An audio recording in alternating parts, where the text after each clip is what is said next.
Telangana CM Revanth Reddy విదేశీ టూర్కు వెళ్లేందుకు ACB court అనుమతి ఇచ్చింది. దీంతో ఈ నెల 13 నుంచి 23 వరకు విదేశాలకు వెళ్లేందుకు మార్గం సుగమం అయింది. ఓటుకు నోటు కేసులో రేవంత్ తన పాస్పోర్ట్ను కోర్టుకు అప్పగించారు. ఈ క్రమంలోనే విదేశీ పర్యటనకు అనుమతి ఇవ్వాలని ఏసీబీ కోర్టును అభ్యర్థించారు. ఇక Brisbane, Davos, Australia, Singapore, Switzerland వెళ్లాలని కోర్టుకు సీఎం తెలిపారు. ఇందుకోసం 6 నెలల పాటు తన పాస్పోర్ట్ ఇవ్వాలని విన్నవించారు. రేవంత్ అభ్యర్థనను అంగీకరించిన న్యాయస్థానం జూలై 6లోగా పాస్పోర్ట్ తిరిగి అప్పగించాలని ఆదేశించింది.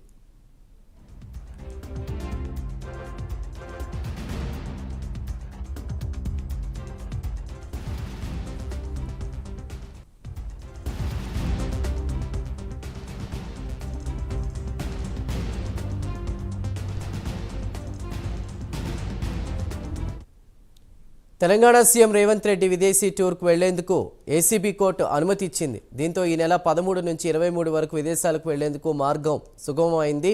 ఓటుకు నోటు కేసులో రేవంత్ తన పాస్పోర్ట్ను కోర్టుకు అప్పగించారు. ఈ క్రమంలోనే విదేశీ పర్యటనకు అనుమతి ఇవ్వాలని ఏసీబీ కోర్టును అభ్యర్థించారు.